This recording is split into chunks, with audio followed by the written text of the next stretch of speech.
Eu estou numa série de mensagens que hoje é a quinta mensagem, e eu termino aqui falando sobre autoridade, e só como tenho feito nas demais, sempre fazendo um pequeno resumo de tudo aquilo que já falei, primeiro para ressaltar e relembrar as pessoas, mas também para colocar você num norte de que o estilo de vida que agrada a Deus é aquele que coloca a Deus como maior autoridade na nossa vida. A primeira mensagem eu falei sobre as duas fases da vida de Jacó, onde eu mostrei que a autoridade da vida de Jacó estava em suas mãos, e quando Jacó era autoridade sobre si, ele queria coisas valiosas por preços de pratos de comida.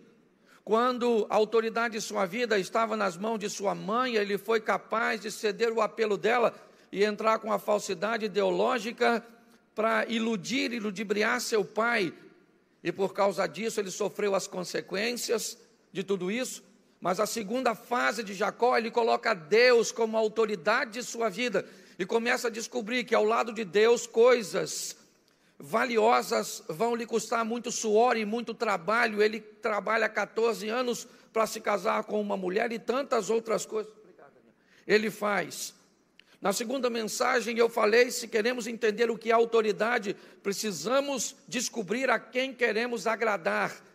3 estilos de vida, aquelas pessoas que vivem para agradar a si mesmo, onde a opinião de ninguém lhe interessa, nem lhe importa, e essa pessoa vive para si como centro das atenções, como se tudo girava em torno, ou girasse em torno de si mesmo. E se você tem a sensação de que o mundo gira ao seu redor, isso significa apenas que está na hora de você procurar um médico, porque pode ser labirintite, ok? Quando nós olhamos para esse momento, nós precisamos entender que estilo de vida eu quero viver. Eu aqui não estou nem defendendo qual é o certo. Eu vivo para agradar a mim mesmo. Então a opinião de Deus, da Bíblia, do pastor, dos crentes, dos vizinhos, de ninguém interessa. Eu sou o centro das atenções, é o humanismo ateísta reinando na minha vida. Segundo estilo de vida é aquele que eu quero agradar o próximo. E para agradar o outro eu jogo até a minha própria identidade fora. Ok? Eu sou politicamente correto. Eu resolvi viver como um camaleão. Eu tomo a forma do ambiente. Certo? E tem gente que quer viver dessa forma, e também eu quero agradar os outros. Eu posto, eu falo, está tudo sempre bom, porque eu não quero desagradar ninguém. Ou eu vou viver um estilo de vida onde eu quero agradar a Deus, como disse o apóstolo Pedro, mas para mim importa agradar aos homens ou a Deus. É o que ele estava dizendo. Na quarta mensagem, na terceira mensagem, nós vimos como alcançar a santidade. E descobrimos que a santidade é um processo. Ninguém fica santo. Santo é só quando você passar dessa vida para outra, num corpo, ou num novo corpo, numa pedra que você vai receber com um novo nome. Ok? Comer da árvore da vida, ser coluna do templo do Senhor, receber vestes brancas e tantas outras propostas do Apocalipse apenas para um grupo de pessoas, para os vencedores. Nós descobrimos que para alcançar a santidade eu preciso saber quais são as minhas fraquezas e segundo, quais são os ambientes onde as minhas fraquezas são acentuadas, porque é trabalhando na minha fraqueza e no ambiente que é capaz de me persuadir com as pessoas que são capazes de me persuadir que eu vou cometer o pecado que vai me afastar de Deus. Por que eu preciso ser santo? Por um princípio básico, porque eu vou morar com Deus e Deus é santo, e qualquer um que vai se relacionar com o santo tem que ser santo, e para estar santo tem que entender que é um processo de santidade.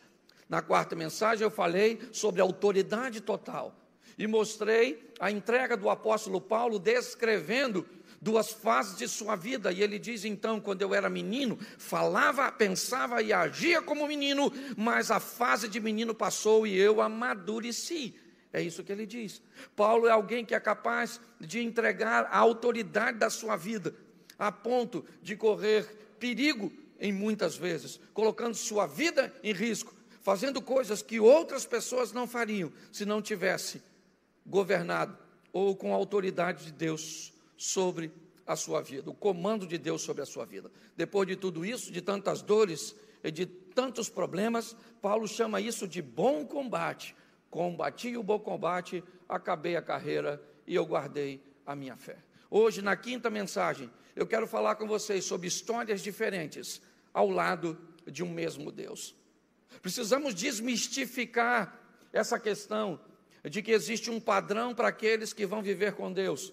O relacionamento com Deus é individual, é personalizado, e cada um vai ter com Deus suas próprias experiências, alguns com um dilúvio, outros com um gigante, outros com uma fornalha, outros com leões. E essas experiências, elas vão se diversificando, porque é algo muito personalizado. E eu quero mostrar para vocês hoje, rapidinho, essas histórias diferentes, que cada um, porque a minha história não é como a do Abner, nem como a da Jacira, nem como a do Cláudio, nem como a do Eduardo, nem como a da Viviane, nem como a do Diogo, da Aline, não.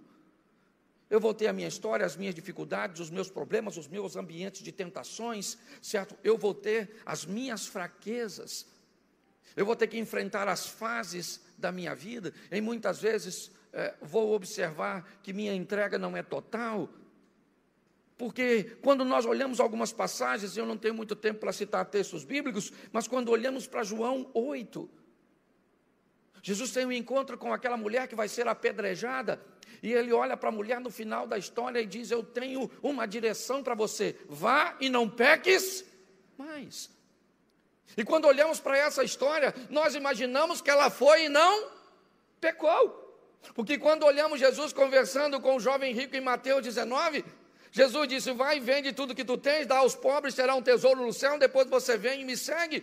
Jesus não está mandando ele vender nada, gente. O que ele está fazendo então, pastor? Jesus está dizendo para ele: rapaz, você é tão preso ao dinheiro que eu preciso te mostrar que eu não quero o seu dinheiro. Você vai e vende tudo que tu tens, dá para os pobres, não traga para mim. Terá um tesouro no céu, depois você me segue. Me segue quando? Quando você não tiver mais dinheiro, porque eu não quero seu dinheiro, eu quero você. Porque se eu tiver você, eu tenho seu dinheiro, mas eu posso ter seu dinheiro sem ter você. É o que nós estamos olhando. Mas quando eu olho para o jovem rico e faço uma comparação à mulher adúltera, eu posso colocar até a mulher adúltera num ponto de vantagem. Por quê? Porque Jesus disse para ela: vai, não peques, e eu imagino que ela não. Mas quando Jesus diz para o jovem rico: vende o que tu tens, dá aos pobres, ele não quer vender. Qual é a diferença dos dois? Quem me garante que essa mulher foi viver a vida e não continua pecando? Eu preciso amadurecer a minha visão, ampliar a minha lente, a minha ótica, porque nós estamos vivendo tempos difíceis e desafiadores. Difícil para lidar com dinheiro, difícil para lidar com casamento, difícil para lidar com a política, difícil para lidar com a justiça, difícil para lidar com a religião. São tempos desafiadores, onde inevitavelmente estamos vivendo um ambiente onde o processo seletivo foi formado. Somente os adaptáveis e os fortes vão conseguir sobreviver. Precisamos estar preparados para um movimento que inevitavelmente vai acontecer, principalmente no ambiente religioso. A desculpa de que pessoas foram embora por causa de defeitos que são nossos. Muitas pessoas que não conseguirem se adaptar e serem fortes o suficiente para se manter na fé durante esse período, vão embora falando mal de mim, de você e da igreja. E não apenas daqui, mas de todas. Porque precisa-se dar uma satisfação de por que eu parei. Então, para justificar minha paralisação ou minha derrota, eu preciso achar um culpado. E deixa eu te dar uma notícia.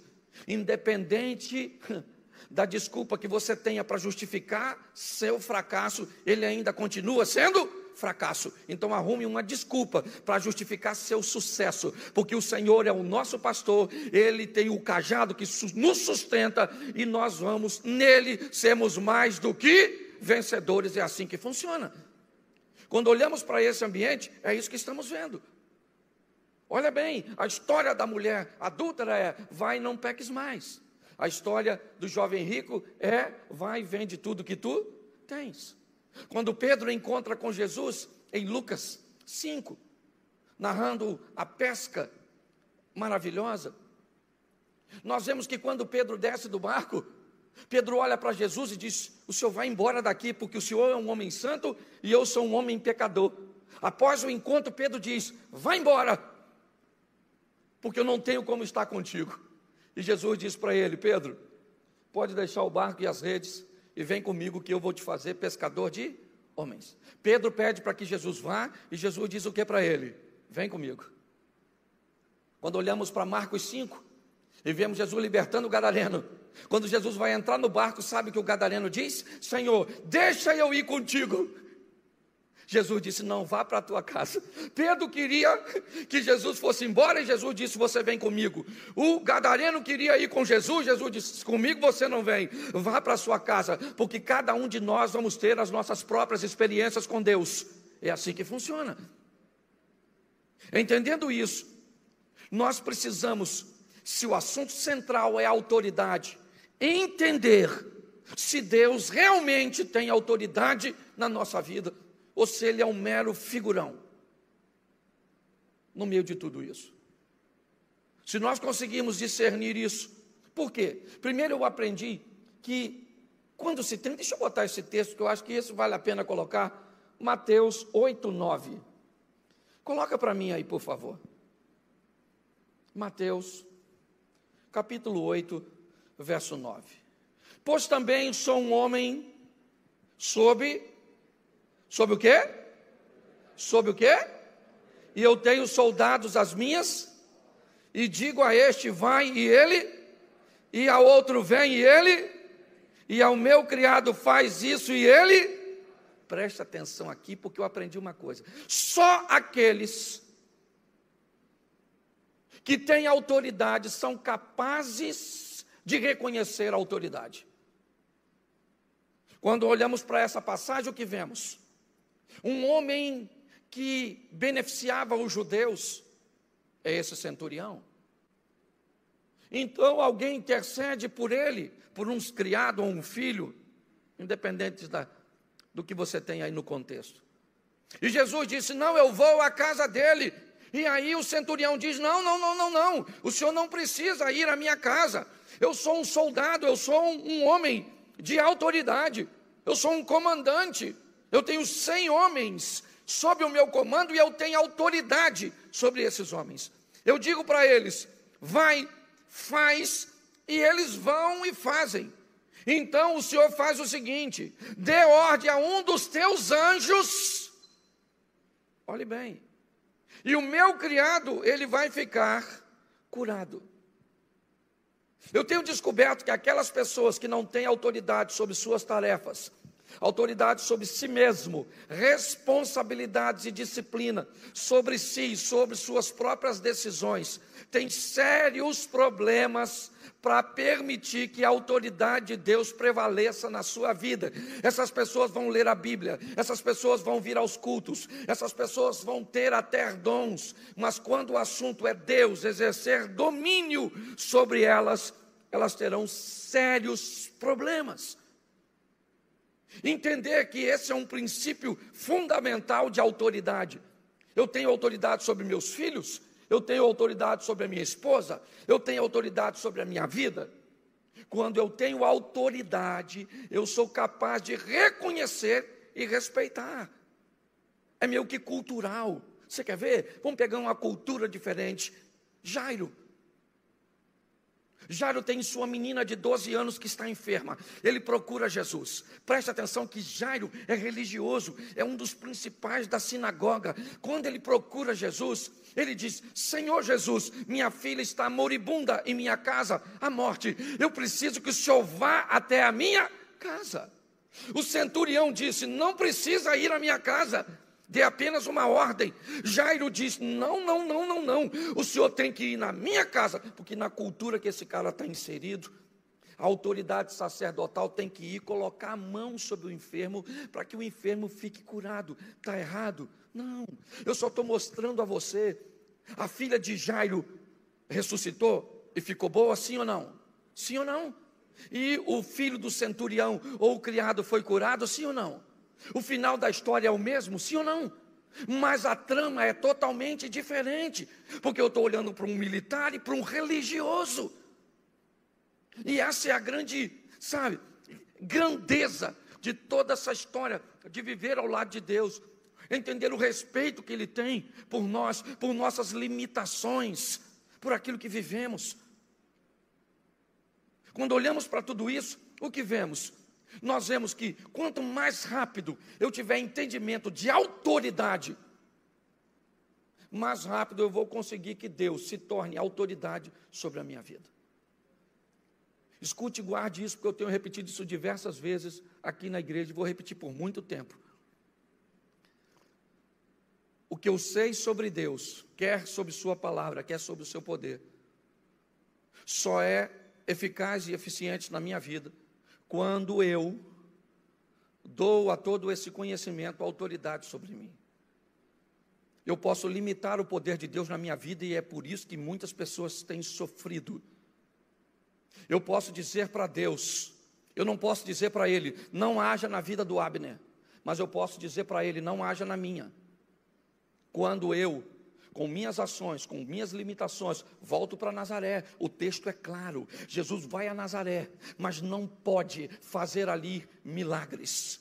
Não pode fazer. Por que Jesus não pode fazer em Nazaré? Porque em Nazaré não tem fé. O ambiente de Nazaré não é propício para que haja milagre. Então quer dizer que quando Jesus entra em Nazaré, seu poder fica do lado de fora. Não, o poder continua com ele, mas ele não pode fazer. Está assim de gente, que Jesus entra na vida dele, entra na casa dele, entra nos negócios dele, mas todo cara, o espírito imundo vem na direção dele. Sim ou não? Sim ou não? Não. Quem vem é o gadareno. Quem vem é o homem. Jesus é que é capaz de, além do mundo físico, olhar o mundo espiritual. Assim como o demônio localiza em Jesus a autoridade espiritual, quando o demônio vem e diz, o que tenho eu contigo, filho do... E Jesus conversa com quem? Com o demônio. Olha o texto. Jesus olhava para o gadareno e conversava com o demônio, dizia, sai dele agora.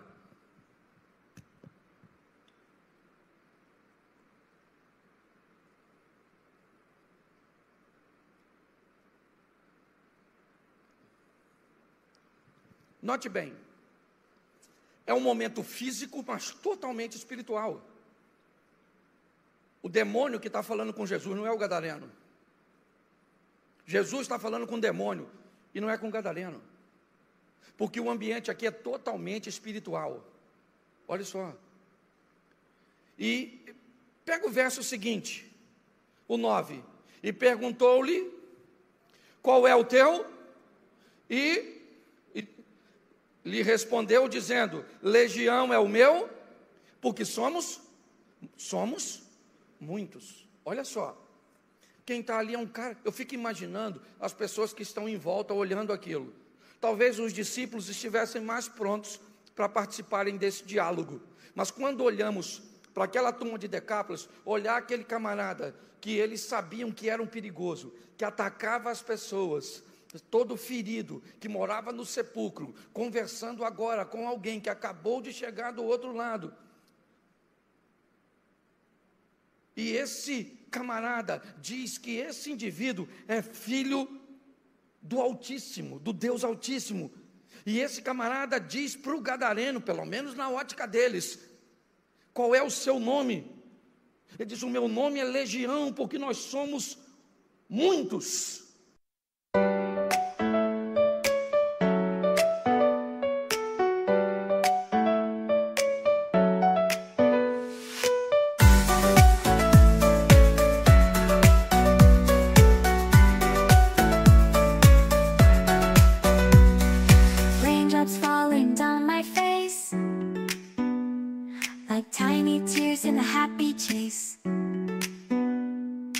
Hopping through the puddle sea, colors dancing wild and free. Skies are gray but I don't mind, cool raindrops on my skin I find. Kicking off my Saturday,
Rainbow magic, me and you.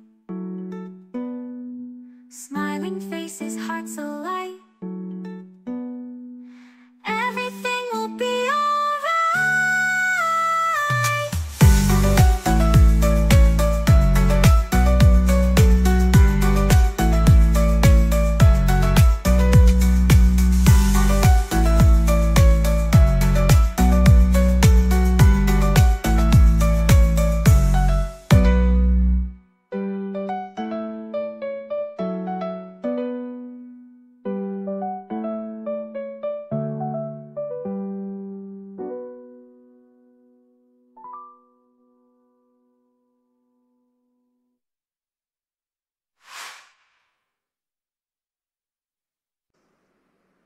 Eles estão ouvindo isso? O que é isso? Isso é um mundo espiritual.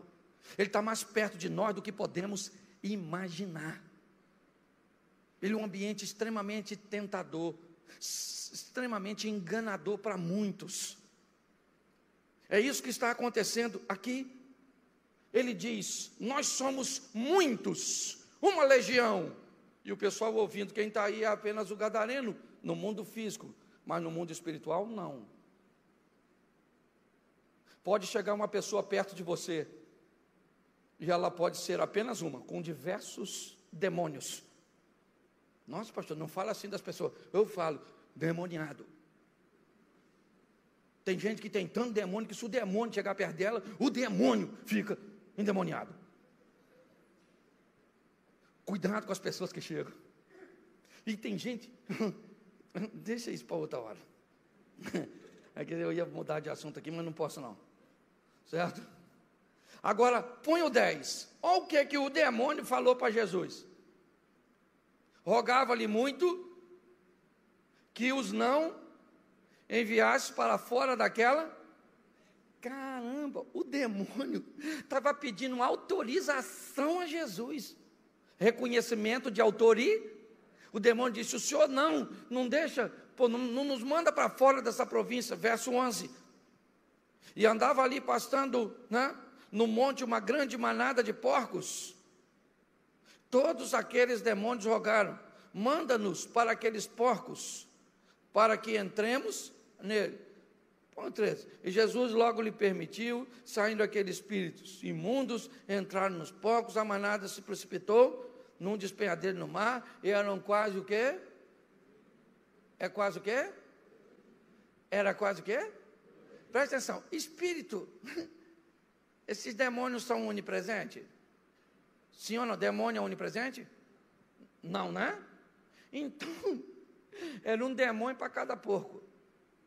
Porque um demônio não podia jogar 2 porcos. Havia um congestionamento de demônio no gadareno. E nós ri dele, às vezes tem um em nós. Às vezes nós não trabalhamos para ele, mas fazemos freelance. Tem gente que trabalha assim, temporada para o Satanás. Talvez você conheça, está rindo até dele. Preste atenção no que nós estamos vendo aqui.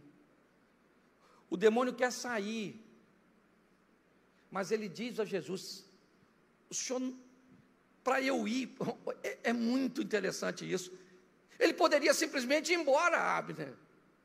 Ele poderia ir embora, para que passar essa vergonha de ser desmascarado, de ter que bater, continência e prestar autoridade para Jesus. Ele não podia fazer. A autoridade de Jesus sobressai a tudo isso. Não transfira a sua fraqueza para Jesus.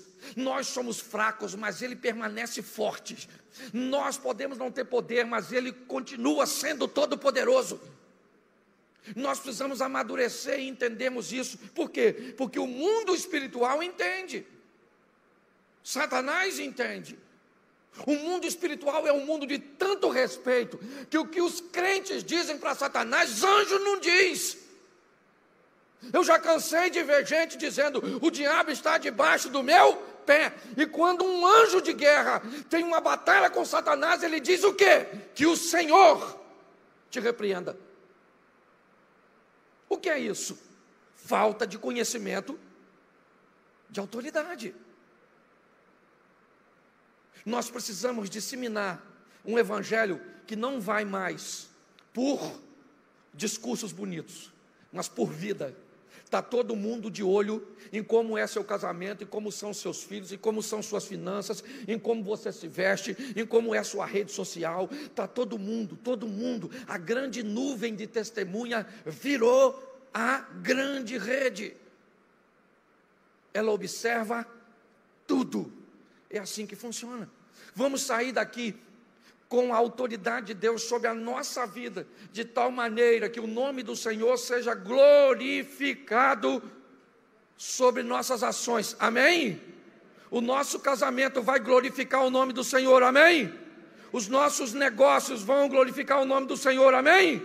Isso, a nossa conduta, as nossas roupas, o nosso vocabulário, Deus vai ser glorificado através da nossa vida, por quê? Porque a autoridade dele é suprema, de uma forma muito particular e personalizada, é verdade. Não crie uma regra, porque não vai dar. Você vai viver a sua história. Então, para fechar, descubra a sua própria história.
Com Deus, entre com o propósito de salvar vidas, porque a Bíblia diz que aquele que busca salvar a sua própria vida perde, aquele que der a sua vida numa missão para salvar os outros, esse ganha. Aprenda a amar pessoas, por mais desafiadora que elas sejam, e descubra o mais rápido possível que amar e gostar são duas coisas diferentes. Eu tenho que amar a todos, mas não preciso gostar de todo mundo. Tem gente que eu amo, mas não gosto. Entendeu? Tem gente que se sente culpado, achando que tem que gostar de todo mundo. Tem gente que não rola, não tem química, não tem. Você vai amar essa pessoa, sim ou não? Vai orar por ela, se ela precisar de você, você vai ajudar, sim ou não? Mas você não é obrigado a gostar dela, ela não dá para fazer parte do seu círculo íntimo. Por quê? Porque não há afinidades, e isso é perfeitamente normal. Gente que tenta aproximar-se de pessoas e gostar de gente que não é para gostar, acaba odiando gente que deveria amar, porque se perdeu no desequilíbrio. É assim que funciona. Terceiro, não espere nenhum reconhecimento humano. Entenda que tudo aquilo que estamos fazendo para Deus. Pare de achar que pessoas são ingratas. Ninguém é ingrato, pessoas são falhas. E é assim que funciona. Quando você faz para Deus, não interessa, certo? Se vai ter reciprocidade ou não. E mostre para todos que Deus tem o controle da sua vida. Posso ouvir um amém da igreja? Amém. Isso. É notório a felicidade no sorriso de vocês. Sorriso de vocês. Sorriso de vocês. Sorriso de vocês.